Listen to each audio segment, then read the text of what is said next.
نماز پڑھنے والے اگر نماز کی روح سے آشنا ہو جائیں کہ یہ محض اوپر نیچے ہونے کی مشق نہیں ہے، بلکہ یہ اللہ کے حضور اپنی نیازمندی کا اظہار ہے، اپنے عجز کا اظہار ہے، تو پھر نماز ان کو وہ مقام دیتی ہے اور وہ شعور بخشتی ہے کہ جو بے نمازی کے نصیب میں کہاں۔ انسان کے اشرف اعضاء اس کے سر میں ہیں، بولنے کی قوت زبان سر میں، دیکھنے کی قوت آنکھیں سر میں، سننے کی قوت کان سر میں، سوچنے کی قوت دماغ سر میں، سونگھنے کی قوت ناک سر میں، اور یہ سر مالک کے در پہ ہے۔ اور زبان سے بندہ کیا کہہ رہا ہے؟ سبحان ربی الاعلی، مالک تو سب سے اعلیٰ ہے۔ اور اپنا رویہ اور عمل کیا ہے کہ اپنی ناک بھی خاک پہ رکھی ہے، پیشانی بھی خاک پہ رکھی ہے، اور باقی اعضاء بھی خاک پہ ہیں۔ تو گویا عملاً یہ بتا رہا ہے مالک مجھ سے نیچا کوئی نہیں اور تجھ سے اونچا کوئی نہیں۔ اور اگر وہ نماز کی روح سے آشنا ہو جائے تو سجدے سے سر اٹھانے سے قبل اللہ سارے اس کے بوجھ اتار دے، اس کے من میں روشنیاں کر دے۔ تو نماز بندگی کا شعور دیتی ہے، من میں چراغاں کرتی ہے۔ اللہ کے حضور جھکنے سے بندہ ایسا بندہ کامل بن جاتا ہے کہ پھر وہ کسی اور کے آگے نہیں جھکتا۔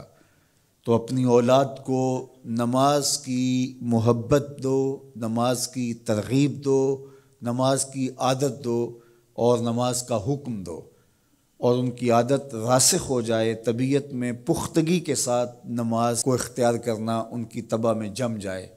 نماز ان کی طبیعت میں نظم پیدا کرے گی، ان کو نظم و ضبط کا پابند بنائے گی، اور ان کی صحت کی ضامن ہوگی، اور ان کے باطن کی طہارت کا سبب اور ذریعہ ہوگی۔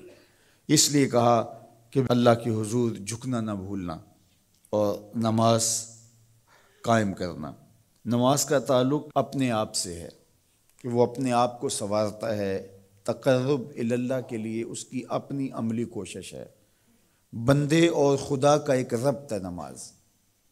اسی طرح یہ خیال کہ میرا مالک مجھے دیکھ رہا ہے، اس سے بھی تہذیب نفس ہوتی ہے، باطن کی تربیت ہوتی ہے۔ انسان ایک حصار میں آ جاتا ہے، ایک پہرے میں آ جاتا ہے کہ میرا اللہ مجھے دیکھ رہا ہے، اور پھر وہ قدم پھونک پھونک کے رکھتا ہے۔ وہ اچانک لوگ بیٹھے ہوئے ہوں نا، تو آج کل یہ سوشل میڈیا کا زمانہ ہے، تو کوئی کیمرہ سیدھا کر لے تو ایک دم مرتب ہو جاتے ہیں، اس لیے کہ اب ہماری تصویر آنے والی ہے۔ یا کوئی کسی کو کہے کہ جناب آپ لائیو جا رہے ہیں، تو وہ بالکل اپنی حرکات سکنات منظم کر لیتے ہیں، کپڑے سیدھے کرنے لگ جاتے ہیں، اس لیے کہ ہم لائیو جا رہے ہیں۔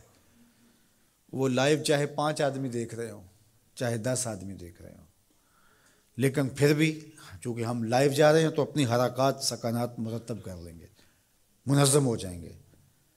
اور جب یہ یقین ہو کہ میرا اللہ مجھے دیکھ رہا ہے، یہ ساری حرکتیں وہاں لائیو جا رہی ہیں، تو پھر دل میں برا خیال بھی آنے لگے گا تو اس کو روکیں گے کہ میرا اللہ تو دیکھ رہا ہے۔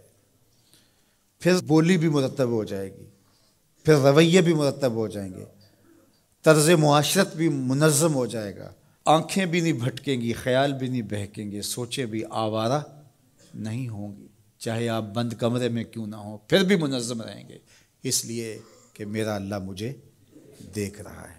تو یہ یقین زندگی کو منظم کرتا ہے۔ تو اس کا تعلق بھی انسان کی ذات سے تھا۔ نماز سے بھی تہذیب نفس ہے، اللہ سے تقرب حاصل ہوتا ہے۔ اب کہا تو خود غرض نہ بننا کہ اپنے آپ کو سنوار لیا اور کافی ہے، نہیں، لوگوں کو بھی نیکی کا حکم دینا۔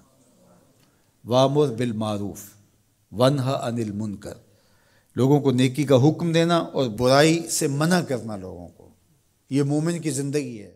اللہ کی توفیق سے میرا خیال ہے کہ آپ سارے لوگ نمازی ہوں گے، اور میری مائیں بہنیں اور بیٹیاں جو تشریف لائی ہیں انہیں بھی 5 گانا نماز کا شعور اور توفیق نصیب ہوگی۔ آج ہم یہاں سے عزم کر کے جانا ہے کہ ہمارے خاندان میں، ہمارے رشتہ داروں میں، ہماری اولادوں میں اگر بدقسمتی سے کوئی بے نمازی ہے تو آج عزم کر کے جائیں کہ وہ بے نمازی نہ رہے، اتنے زور سے تبلیغ کریں گے کہ وہ نماز پڑھنے پہ مجبور ہو جائیں گے۔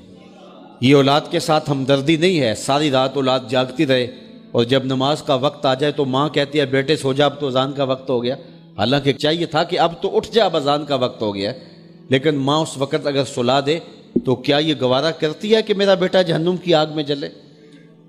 ماں اپنی اولاد کو جگائے، اس سے ہمدردی یہ نہیں ہے کہ اب اس کو سونے دے، بیچارہ ساری رات جاگتا رہے۔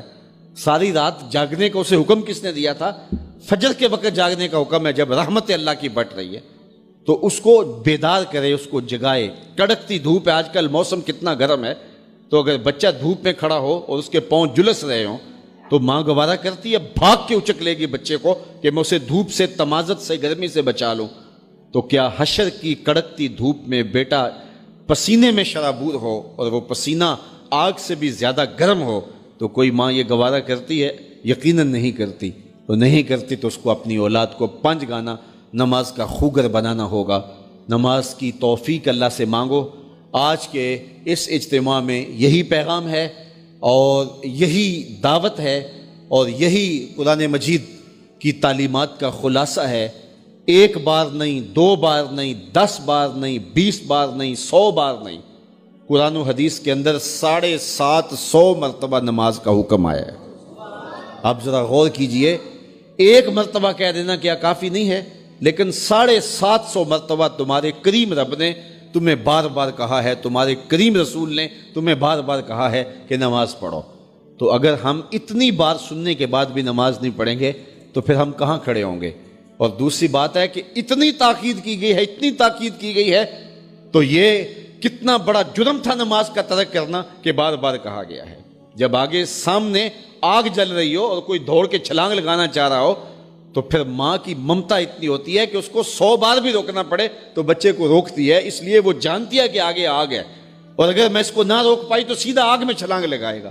اللہ ماں سے بھی زیادہ پیار کرتا ہے، رسول اللہ ماں سے بھی زیادہ پیار کرتے ہیں، اس لیے 1 بار نہیں، 2 بار نہیں، 10 بار نہیں، 100 بار نہیں، 750 مرتبہ کہا کہ تمہاری نماز نہیں چھوٹنی چاہیے۔ تو سونے سے قبل 5 انگلیاں بھی گن لو اور 5 نمازیں بھی گن لو۔ یہ عنوان تشنا رہ گیا، چونکہ وقت کے دامن میں اتنی گنجائش نہیں ہے، تو میں جو کہا گیا مجھے امید ہے کہ یقیناً یہ آپ کی روحوں تک اترا ہوگا، اور اگر بدقسمتی سے کوئی بے نمازی ہے تو آج کے بعد بے نمازی نہیں رہے گا، اور ہم اپنے ماحول میں اپنی اولاد سے اگر پیار کرتے ہیں اور حقیقی پیار ہے ہمیں، تو پھر ان کو 5 گانا نماز کا عادی بنانا ہوگا اور ان کی پیشانیوں میں سجدے رکھنے ہوں گے۔ اللہ مجھے آپ کو اپنی رحمتوں کے حصار میں رکھے۔ رسول کریم صلی اللہ علیہ وسلم نے ارشاد فرمایا، اگر تم میں سے کسی شخص کے دروازے کے سامنے سے نہر گزرتی ہو اور وہ دن میں 5 مرتبہ وہاں سے غسل کرتا ہو، صحابہ مجھے بتاؤ اس کے بدن پہ کوئی میل کچیل رہے گا؟ تو صحابہ نے عرض کی، اے اللہ کے رسول، اس کے بدن پہ کوئی میل کچیل نہیں رہ سکتا جو دن میں 5 مرتبہ غسل کرتا ہے۔ فرمایا یہ 5 نمازوں کی مثال ہے، جو 5 نمازیں پڑھتا ہے اس کے بدن پہ گناہوں کا میل نہیں رہتا ہے، اللہ اسے ستھرا کر دیتا ہے، اسے پاک کر دیتا ہے۔ ایک نماز سے لے کر دوسری نماز کا وقت، درمیان میں جتنا وقت ہے اس کے جتنے گناہ ہیں، دوسری نماز ان گناہوں کا کفارہ ہے۔ حضرت سلمان فارسی اور حضرت ابو عثمان سفر پہ جا رہے تھے، پت جھڑ کا موسم تھا، ایک درخت آیا جس کے پتے زرد ہو گئے تھے، تو حضرت سلمان فارسی نے شاخ پکڑی اور جھٹکا دیا، سارے پتے گر گئے۔ تو کہا، ابو عثمان تو نے مجھے پوچھا نہیں کہ یہ میں نے کیوں کیا ہے؟ حضرت ابو عثمان نے کہا، میں نے نہیں پوچھا، آپ بتائیں آپ نے ایسا کیوں کیا ہے؟ تو حضرت سلمان فارسی کہنے لگے، ایک دن میں رسول اللہ کے ساتھ تھا، سفر پہ تھا، ایسے ہی ایک درخت آیا جس کے پتے زرد ہو چکے تھے، حضور نے شاخ پکڑی، جنبش دی، جھٹکا دیا، پتے گر گئے۔ حضور نے مجھے دیکھا اور کہا، اے سلمان تو نے مجھے پوچھا نہیں کہ میں نے ایسا کیوں کیا ہے؟ تو میں نے کہا، بندہ نواز آپ بتا دیں آپ نے ایسا کیوں فرمایا ہے؟ فرمایا، سلمان جس طرح میں نے اس شاخ کو جنبش دی اور اس پر کوئی بھی پتا نہیں رہا، سارے گر گئے، جب بندہ نماز کے لیے کھڑا ہو جاتا ہے بدن کے سارے گناہ جڑ جاتے ہیں۔